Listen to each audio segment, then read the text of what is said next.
Hello everyone, I'm Dr. Parminder Kaur. I'm gynecologist and gyne-oncologist practicing in Delhi NCR region.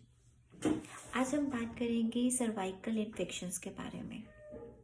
Last video में मैंने आपसे discuss किया था vaginal infections के बारे में। हमारा जो रिप्रोडक्टिव सिस्टम है उसमें यूट्रस होता है। यूट्रस के नीचे माउथ को हम बोलते हैं cervix and it opens into the vagina, right? And vagina opens externally. Uterus के मुंह को, जिसको सर्विक्स बोलते हैं, अगर उसमें इन्फेक्शन होता है हम उसको बोलते हैं सर्वाइकल इन्फेक्शन। सर्वाइकल इन्फेक्शन कब हो सकता है? अगर अनहाइजीनिक कंडीशंस हैं, या फिर मेंस्ट्रुअल हाइजीन प्रॉपर नहीं है, या फिर हम सेक्शुअली ट्रांसमिटेड इन्फेक्शंस हो सकते हैं। We can acquire this infections from our partners. इसमें सिम्टम्स क्या रहते हैं? एक तो लोअर एब्डोमिनल पेन होता है, आपको डिस्चार्ज होता है which is foul smelling, and this is plenty of discharge in a large amount, and it is like pustular discharge. and इसमें हो सकता है आपको इंटरमेंस्ट्रुअल ब्लीडिंग हो सकती है, बीच में कभी भी स्पॉटिंग हो जाए, या फिर ये पोस्ट कॉइटल ब्लीडिंग हो सकती है कि आप सेक्सुअल इंटरकोर्स के बाद ब्लीडिंग हो रहा है आपको, या फिर इसमें हैवी मेंस्ट्रुअल ब्लीडिंग हो सकती है। इसके रीजंस क्या हैं? इसमें बैक्टीरियल इन्फेक्शन हो सकता है, पैरासिटिक इन्फेक्शन हो सकता है, या फिर वायरल इन्फेक्शन हो सकता है।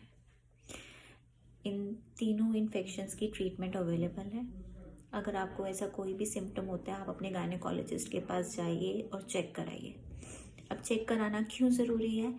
क्योंकि अगर सर्विक्स में कोई भी लीजन है तो हमें उसमें रूल आउट करना होता है कि उसमें कुछ कैंसर या प्री कैंसर लीजन तो नहीं है। इसलिए डॉक्टर के पास जाके चेकअप कराना ज़रूरी है। अगर डॉक्टर आपका चेकअप करता है एंड उनको लगता है कि सर्विक्स इज़ नॉट हेल्दी, उस केस में वो सर्विक्स से एक पैप स्मीयर या LBC की जांच करेंगे, जिसमें हम कुछ स्क्रेपिंग्स लेते हैं सर्विक्स से और उसको माइक्रोस्कोप में पैथोलॉजिस्ट चेक करके हमें रिपोर्ट बताते हैं कि सर्विक्स के जो सेल्स हैं वो नॉर्मल है, एबनॉर्मल तो नहीं है। बिकॉज अगर एबनॉर्मल सेल्स हैं तो हमें उसको फर्दर ट्रीट करना ज़रूरी होता है। अगर वो नॉर्मल सेल्स हैं एंड उसमें सिर्फ इन्फेक्शन आया तो हम इन्फेक्शन का ट्रीटमेंट ले लेते हैं, जिसमें एंटीबायोटिक मेडिसिन या फिर कुछ लोग पेसरीज भी, कुछ डॉक्टर्स आपको पेसरीज भी दे सकते हैं।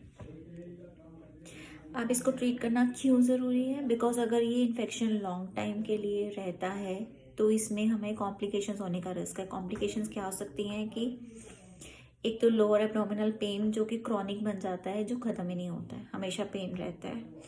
सेकेंडली हो सकता है कि आपको हैवी मेंस्ट्रुअल ब्लीडिंग रह रही है और आपको अनीमिया डेवलप हो गया।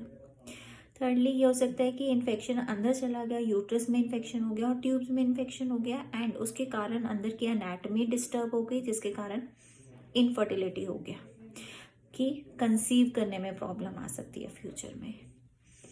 अगर कंसीव होता भी है तो वो प्रेगनेंसी ट्यूब में ठहर सकती है, बिकॉज एनाटमी डिस्टर्ब्ड है।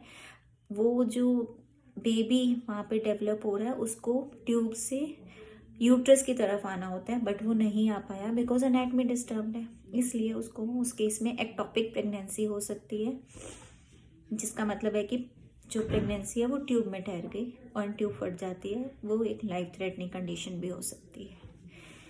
इसलिए अगर आपको कोई भी ऐसा सिम्टम है, प्लीज़ अपने डॉक्टर के पास जाइए एंड उसका ट्रीटमेंट कराइए। Treatment is very simple. इसमें सिर्फ मेडिकेशंस मिलती हैं आपको खाने के लिए। I hope you take care of yourself. Thank you.